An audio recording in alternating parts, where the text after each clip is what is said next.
Welcome to the 16th season of the NitWits, a weekly roundtable discussion on the Penn State Nittany Lions. Our panel includes Neil Riddell of the Altoona Mirror, Mark Brennan of FightOnState.com, Jacob Cowker of WTAJ Sports, and a special guest nitwit each week. The Nitwits are brought to you by Irwin Financial Raymond James, an independent firm and firm foundation for your financial future. Coldwell Banker, no one will work harder to sell your home. By Doctors Howells, Reed, and Solani, orthodontics for children and adults. By Fiore True Value on 6th Avenue, Altoona. Just ask rental. Buy what you want, rent what you need. By Monarch Cleaners, for all your cleaning needs. By Your Rehab Choice, Health South Altoona. Ask for us by name. By Courtesy Motors of Altoona, where courtesy means a great deal. By the Allegro, where fine cuisine is a way of life. By the Altoona Professional Hearing Aid Center, your hearing aid healthcare professional. By EasyToUse.com, your Yellow Pages connection in print and online. By FightOnState.com, as close as you get to Penn State football without putting on a helmet. And by the Altoona Mirror, featuring Penn State game day every Friday. Well, the good news is we are back here on the NitWits. The bad news for Penn State fans is it's another loss for their team. With the original NitWits, Neil Riddell of the Altoona Mirror and Mark Brennan from FightOnState.com. We've got Mike Irwin over here, the captain. That's right. It's good to be back with you guys. You know, our rotating guest. It's always good to have Mike back on board. I'm, of course, Jacob Cowker. Let's get started. After this loss, 18-13 at Michigan, again, the wheel is spinning for this Penn State offense, Neil. Yeah, just doesn't appear. They started out well. I mean, that's the thing. They wanted to commit to the run, and they really ran the ball pretty well in the first period with Belton, and the play calling was mixed up, and Hackenberg looked good. But I think Michigan made a lot better adjustments as the game went on and took that away, and just a lot of frustration on the part of Penn State. You know, the more I look at this, I'm no coach, but I think if you want to be committed to the run, you have to be committed to the run. And that means even if you're struggling, and they've not done that. I mean, James Franklin talked about after the game about how things were kind of taken away from them. But I looked at you look at the stats in the third quarter, they didn't stay committed. They only ran the ball twice in a row, once in the third quarter, and obviously that was a Keel Lynch run.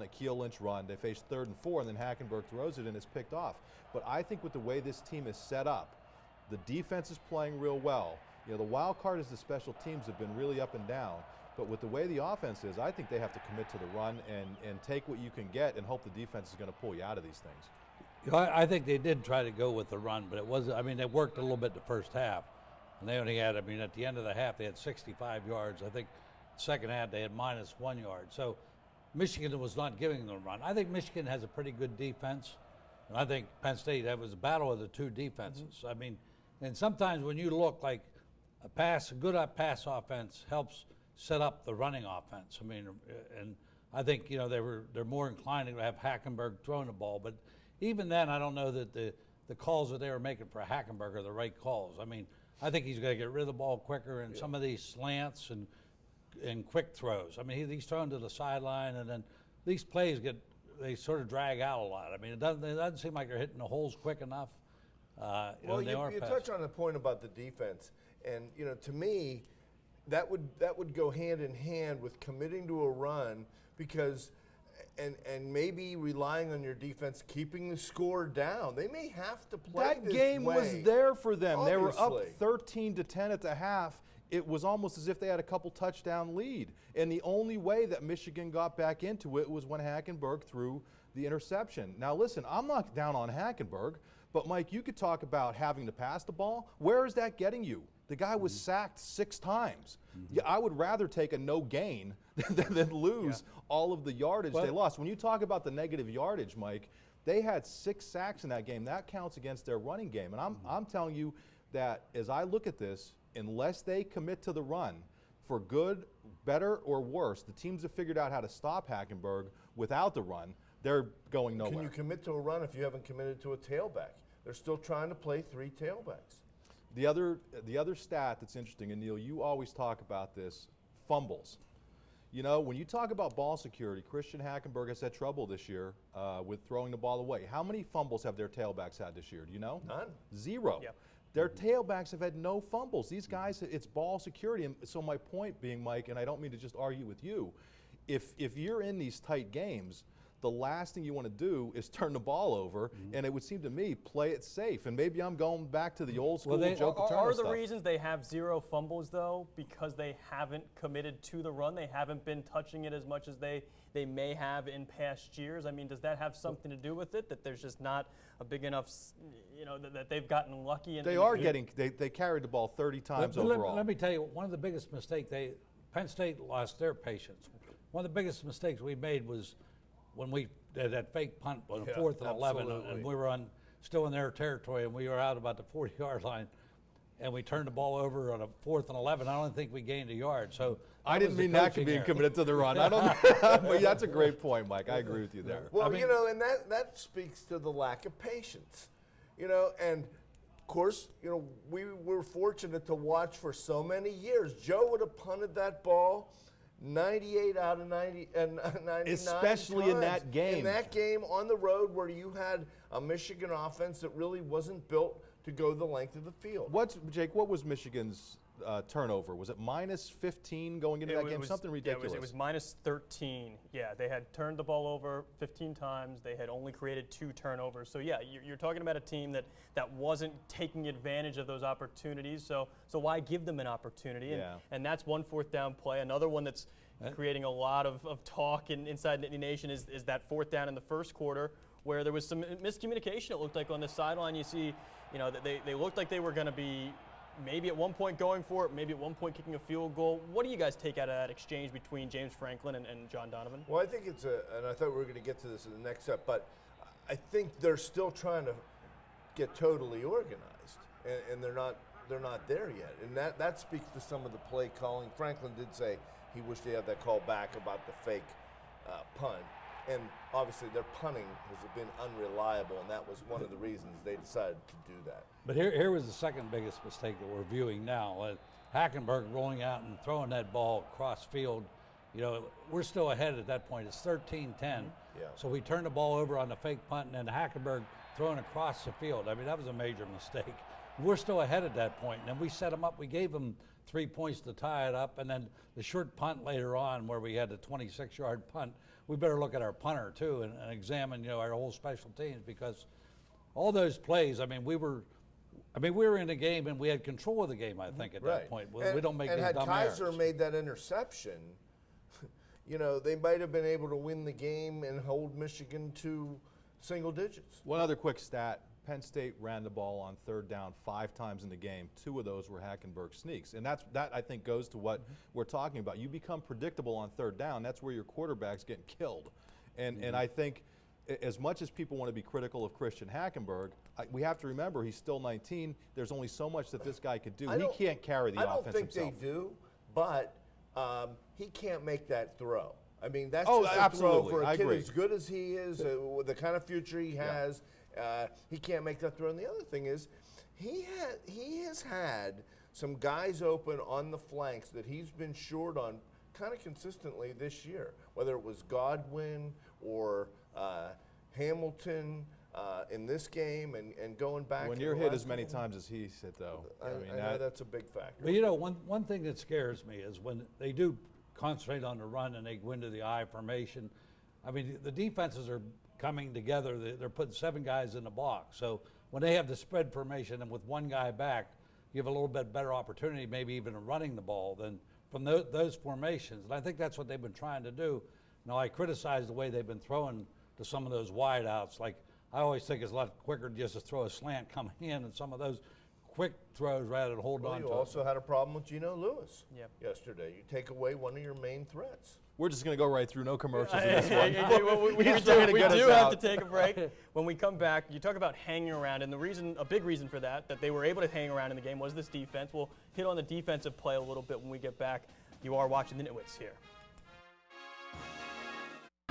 The NitWits are brought to you by Irwin Financial Raymond James, an independent firm and firm foundation for your financial future.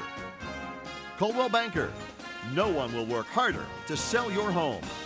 By Doctors Howells, Reed, and Solani, orthodontics for children and adults. By Fiore True Value on 6th Avenue, Altoona. Just ask rental. Buy what you want, rent what you need.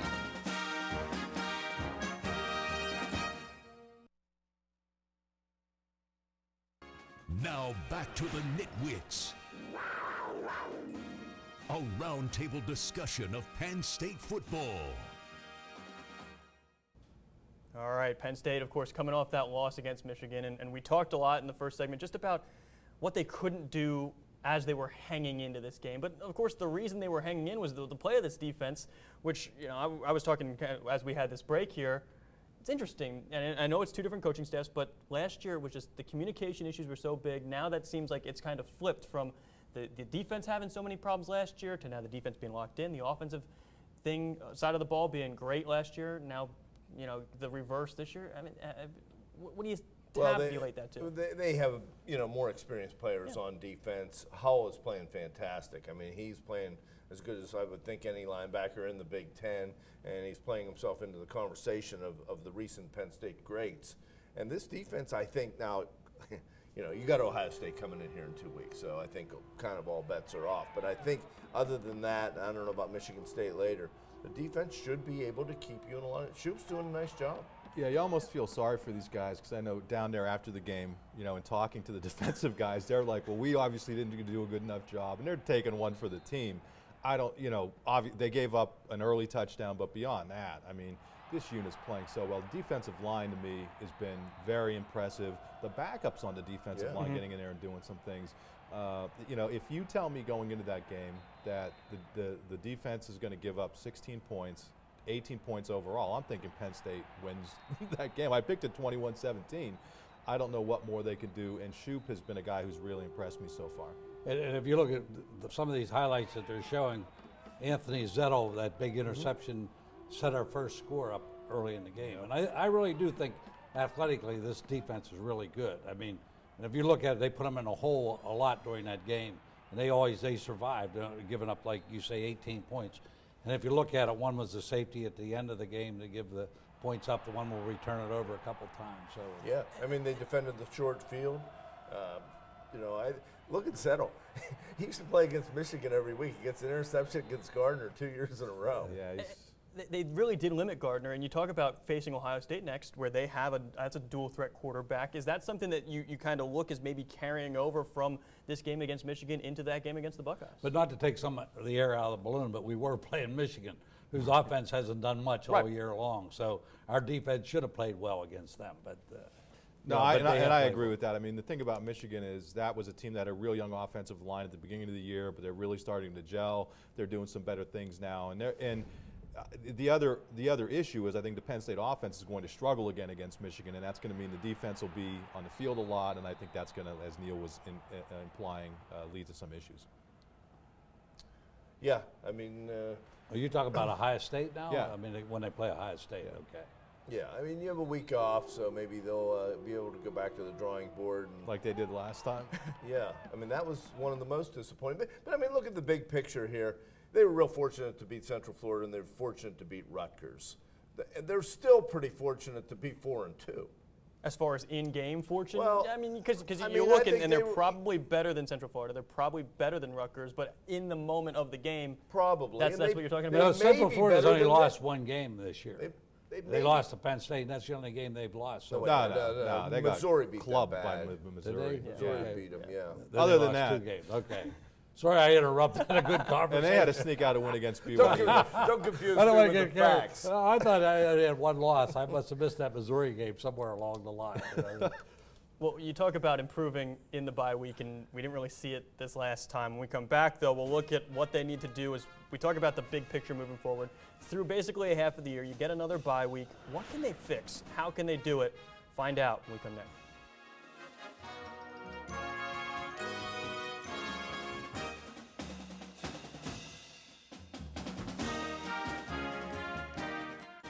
The Nitwits are brought to you by Monarch Cleaners, for all your cleaning needs.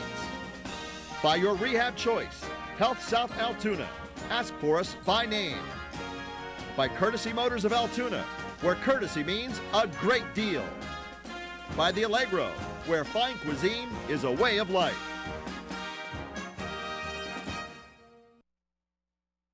We now return to the NitWits. A roundtable discussion of Penn State football. Well, no game again this upcoming week, just the way the schedule works. You have bye week game, bye week game. We saw how it turned out the first time. What can be done differently, big picture, to get this a little bit better the second time around? Did anybody else find it curious that James Franklin said this bye week's coming at the perfect time? It's like, how many you want a bye week after? Maybe they can negotiate every other week. I think this bye week's coming at an awful time. I thought the first one was good because, with all the travel they did, it gave them time to rest up. I think they would just as soon play, even if it was Ohio State. Just get back out there on the field. What do? I mean, I'm going to say from here on, commit to running the ball. Even if you're going to struggle, rely on your defense. If it leads to a loss or two, so be it. But in some of these games where it's tighter against the lesser opponents, I think it's going to give you a better chance to win, and it's also going to let you develop your offensive line. I think they have some internal things to work out organizationally, too. I mean, they wasted a lot of timeouts yesterday, and they wasted them in front of special teams play, which was kind of curious. It looked like the first, and he was yelling at John Donovan. He was very upset. It looked like he wanted to try to draw them off sides. John Donovan was on the field.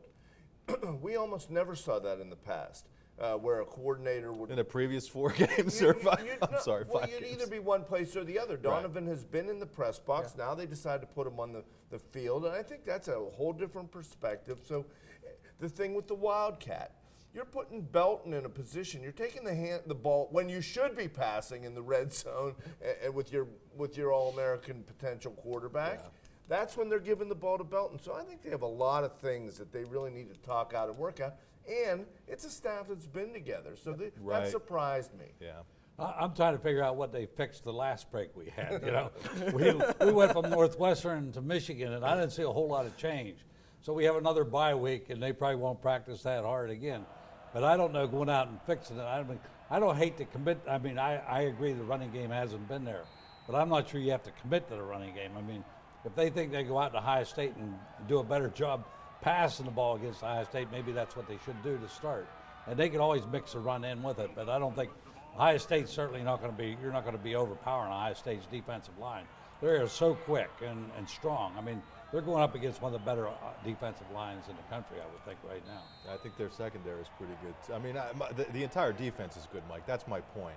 But, I mean, to Neil's point, that Wildcat, the sooner they scrub that, I mean, that worked great against the way lesser teams on the schedule.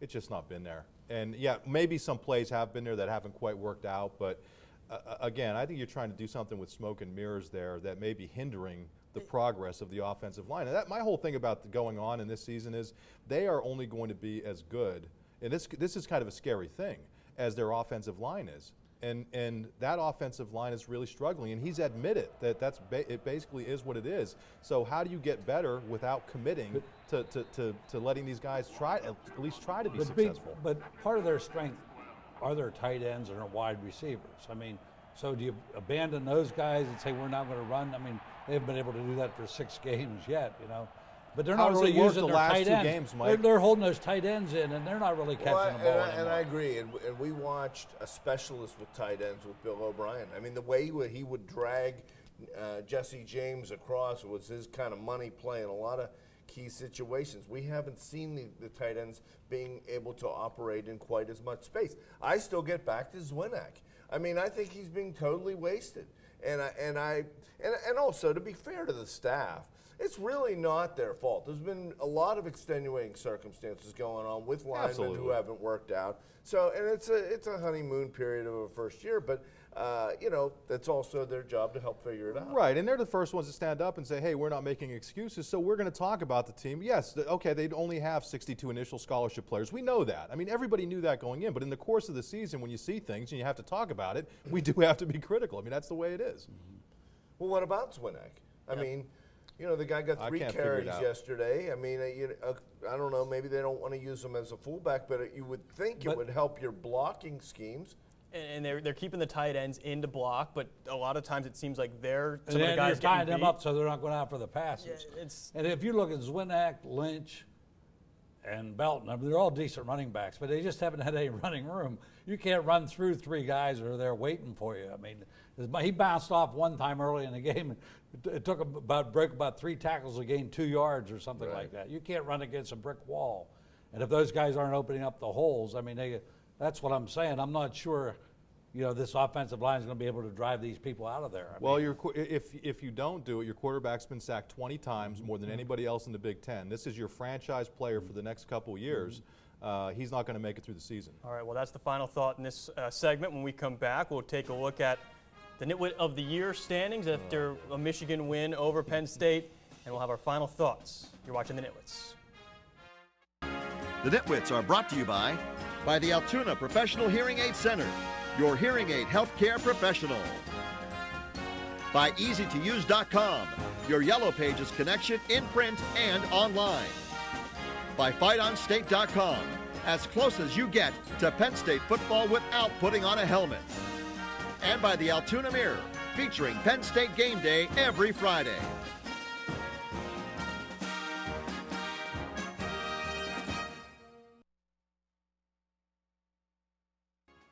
The NitWits.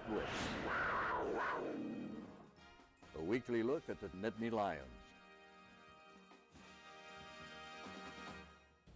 Well, it's another open week for Penn State, so no predictions this time. We'll get to those in our next episode of the Nitwits. Do you think the schedule stays basically the same as far as what Penn State will be doing between this game and the next game because of that open week? Yeah, at the time we're taping this, I would be surprised if it does. I think they will practice a lot more during the bye week.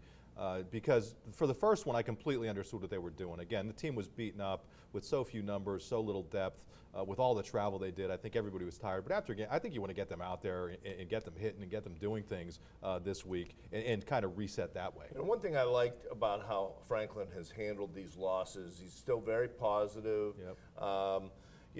I think he sees the whole big picture, and he knows this is probably going to be a tough year. I was impressed after the game with how positive he still seems. All right, so a lot of work for Penn State still to do. As we take a look at our Nitwit of the Year standings, a lot of work for some folks to do. God. As your host, Jacob, picks up another ball. So we've got 6 weeks left. There's still... Wait, this can't be right. 4 balls for Jacob. Is that what it really is? Unbelievable. Yeah. Well, Mike, you have one too. I have one, but the chair has one. You guys are still nil, right? I mean, he has 4. Yeah. That's unbelievable. Well, we can't have these two be shut out. We've never had a host that's done this well. I'll tell you, Jake. Congratulations. So as critical as we've been, everybody could be more critical of us. All right, that's been the Nitwits. We'll see you next time.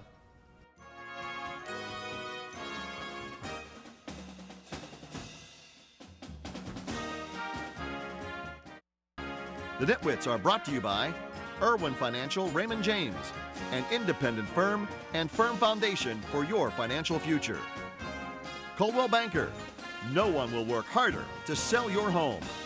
By Doctors Howells, Reed, and Solani, orthodontics for children and adults. By Fiore True Value on 6th Avenue, Altoona. Just ask rental. Buy what you want, rent what you need. By Monarch Cleaners, for all your cleaning needs. By your rehab choice, Health South Altoona. Ask for us by name. By Courtesy Motors of Altoona, where courtesy means a great deal. By the Allegro, where fine cuisine is a way of life. By the Altoona Professional Hearing Aid Center, your hearing aid healthcare professional. By EasyToUse.com, your Yellow Pages connection in print and online. By FightOnState.com, as close as you get to Penn State football without putting on a helmet. And by the Altoona Mirror, featuring Penn State game day every Friday. You can also see the Nitwits on AltoonaMirror.com. Thank you for watching, and we'll see you next week.